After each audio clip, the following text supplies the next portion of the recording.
about that. We've discussed the star performers. We've discussed how good Stroll and how good Sainz have been, which leads us very well into speaking about the coming half of the season.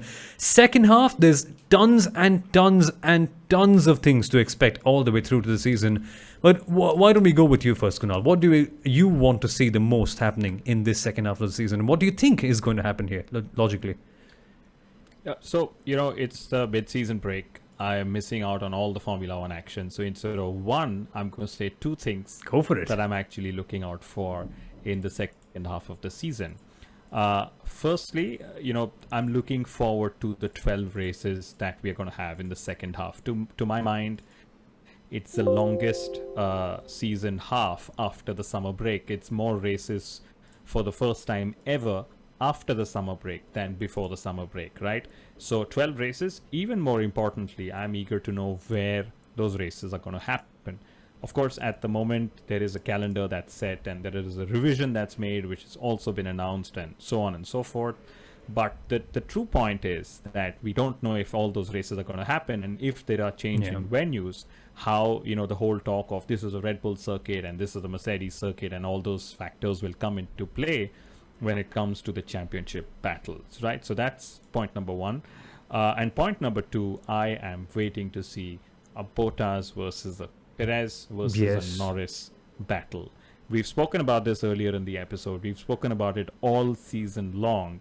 And to me, just what Lando Norris has been able to do in that McLaren is making Perez and Bottas look a little silly in their faster cars, in their race winning and championship contending cars. And most importantly, in the last couple of races, Perez has been very, very uncharacteristic. He seems a little rattled. He seems like, oh my God, I'm unable to get on top of this Red Bull. And, after his win in Baku, which I think he did really well to fend off Hamilton when he did, it's just been a little downhill for me, to be honest. But yeah, these are the two things that I'm looking forward to. It's not just for you, to be honest. I think in hindsight, it would be a bit interesting to say that, well, we said, we of course confirmed Sergio Perez's claim that he said, give me 5 races, I'll be great.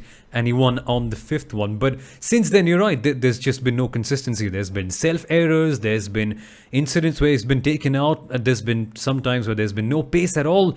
It's just a bit of a baffling year. But what about you, Sundaram? What are you willing to see? Apart from, of course, maybe even Charles Leclerc or Carlos Sainz pushing their way in, because all of a sudden, on certain rounds, like say street circuits, Ferrari just look pretty good, and they can punch even above Lando Norris in a case like that. Yeah, so if Ferrari, I would definitely keep an eye on Ferrari during the Saudi Arabian Grand Prix, because looking at that track layout, I don't know where they're going to be finding an opportunity to overtake. But one thing that I'm particularly not really looking forward to are the triple headers, and the next 3 races are a triple header. We have a couple of triple headers. They get very, very exhausting, and they tend to drain us out itself. So I can't imagine what the team and the personnel are going through. But 2 things that I am looking for, once again, like Kunal mentioned, Lando Norris extending into that fact. So he said that Sergio Perez seems a bit rattled, yes, and Valtteri Bottas as well seems not, he seems short on confidence. But on the other side, on the flip side, you have Lando Norris, who's literally brimming with confidence, and he's had a streak of points, he's had a streak of top 5 finishes. I'm definitely looking out to see if Lando Norris can convert that into a race victory. I would love to see a McLaren Mercedes on the top step, because the consistency is there, and probably if an opportunity like Hungary presents itself, we would love to see Lando Norris on the top step.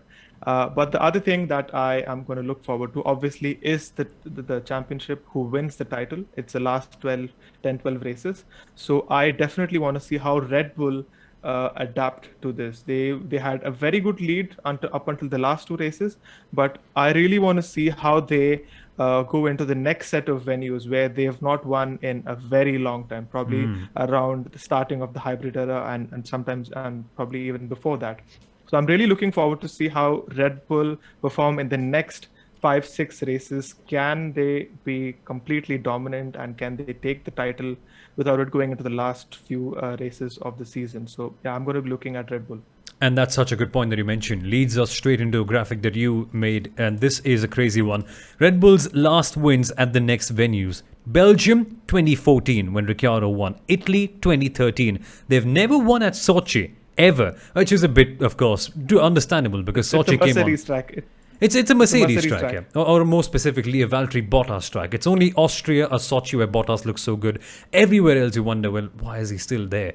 So there's that one. There's also Turkey with the last one in 2011. Again, it makes sense because Turkey wasn't there on the calendar for a while.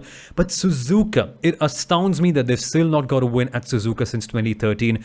Neither have they done at the USA at Circuit of the Americas since 2013. Mexico City was 2018, the last time that we can remember. I think it was Max, wasn't it? And Brazil 2019 was theirs as well. And the last time they won at Abu Dhabi was a few months ago in 2020 with Max Verstappen, of course. So it's a bit of a dicey track record, but they look stronger than ever for Red Bull Racing. Just seems to be fun. But final few points, what I'm looking forward to before we close off this particular episode of the Inside Line F1 podcast and Pits to Podium. Daniel Ricciardo, guys. Daniel Ricciardo is finally going to get some remorse, finally going to get a break in a way from constantly hammering in the laps, constantly driving the McLaren and being stressed out. And it really makes a world of difference to step back a little bit, to clear out your mind, focus on other things and come back refreshed. As Mercedes have said constantly in their video explaining what the summer break is all about, which you should watch, by the way, on YouTube after this one is done. So for Ricciardo, coming back fresh, coming back rejuvenated could mean so much. And the points graphic that we saw right there between himself and Lando Norris, well, it could just be cut down from maybe 63 points to a bit less as we see him growing in confidence. And finally, as we mentioned early on, that battle between Bottas, that battle between Perez, battle between Lando Norris, and maybe even sneaking the Ferraris in all the way through. But that is all that we have for today, folks. This was great fun. Thank you so much for joining us, Sundaram. And I think we need to do more of these stats reviews. It really is a fun thing to do, and there'll be a lot more coming along with a weekly stats review session as well in the pre and the post race videos and the podcast. So keep in touch with that one, folks. Thanks a lot, Soumil. I had a lot of fun, and we should definitely do a lot more of these. Absolutely. So folks, thank you so much for watching. Thank you so much for listening to this. You know the deal. I don't need to tell it to you again, but subscribe to the Inside Line F1 podcast, subscribe to Pits to Podium, and we shall see you on another episode right here. See you. See you. Bye-bye.